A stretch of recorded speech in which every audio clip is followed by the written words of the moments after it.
Hello and welcome to another episode of What's Inside. Today we're looking at the Mystical Empires Starter Pack. This is the first edition, and this is supposed to have everything you need for 2 players to play the game. I remember when these came out, there was a CD-ROM that you could get to walk you through how to play. I've got one somewhere, but it doesn't work on modern computers thanks to Windows updates and better computing. But this was always an interesting game to me. I never got to play it. I've had this sealed for a long time, and I'm intrigued to see what's inside. I just found it with some stuff that I've had in storage. So let's see what's inside here, and maybe it'll be awesome. This is by Northeast Games, Inc.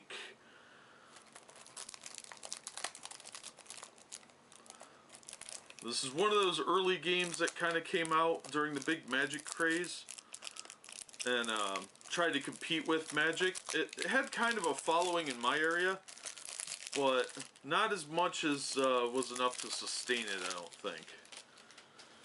As seems to be the case since the game's not around anymore.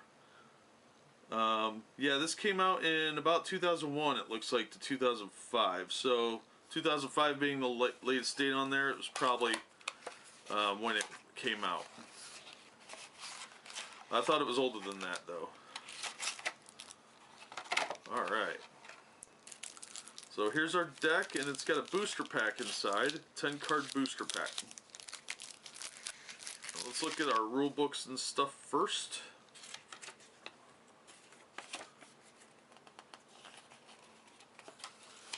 This looks like the play mat. This is really pretty high quality, better than most. I still don't like these paper ones, but you know, what are you gonna do?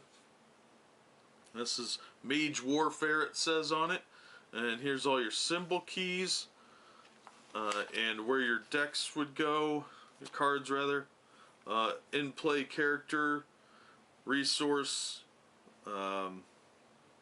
discard, out-of-game, cemetery, character damage, that sort of thing. So, yep, pretty handy. It's one-sided, but it is pretty nice. The imagery looks pretty good. Alright, next thing inside, looks like we've got a second one.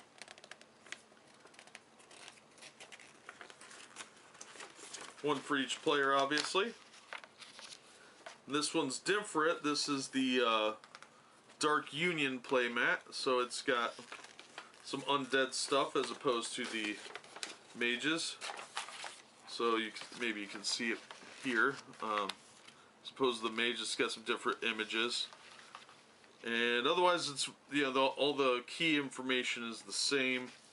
Just the pictures are a little bit different. So yeah, it's got various sorted thingies that are images that are different. Otherwise, you know, not too bad. Still pretty high quality. I'm fairly impressed with that. Alright, we've got a beginner's guide. Basic rules, effectively. Pretty thin. Looks like it's about 20 pages. A couple of those are glossary. And there's a full page image there.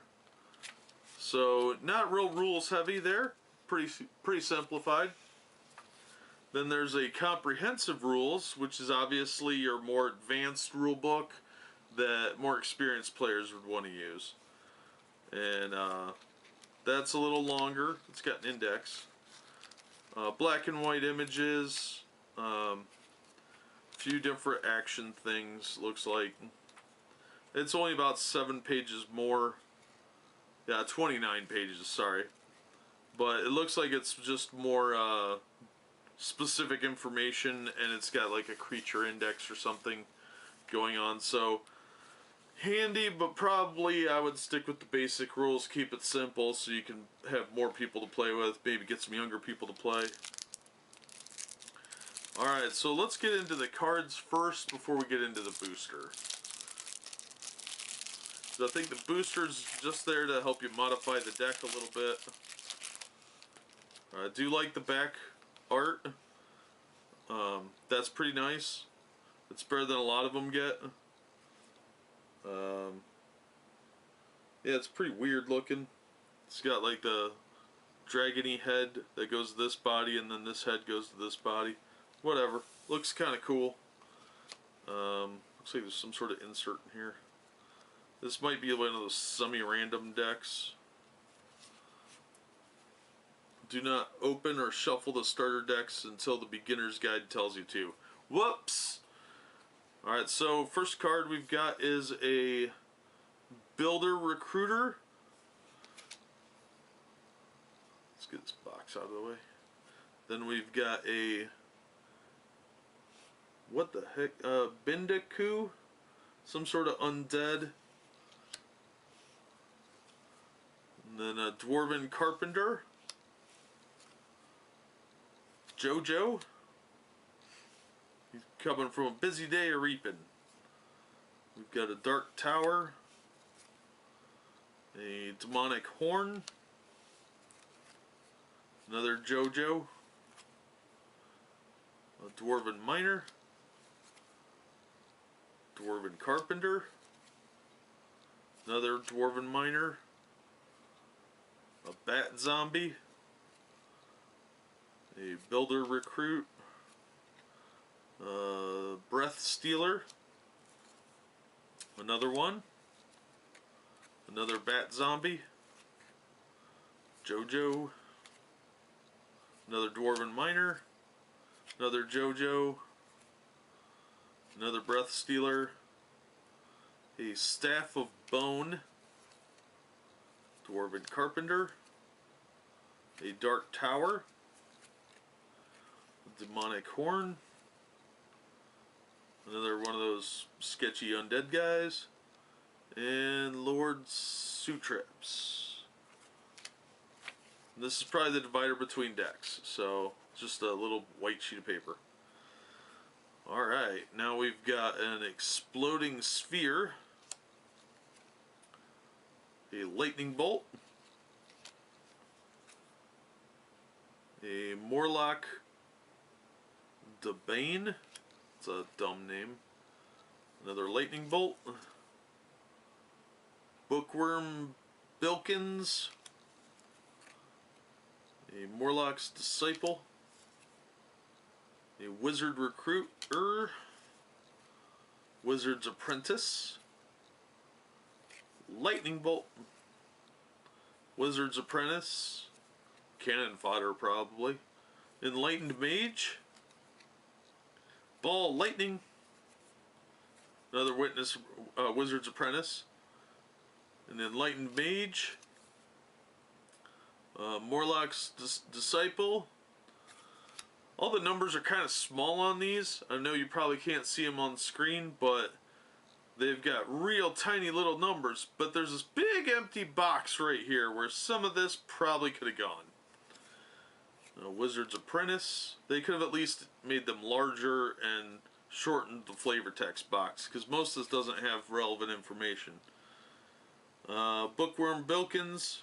You may choose, like, he has the True Loyalty ability, and there's some description, but most of these don't seem to have that, or at least a significant number of them.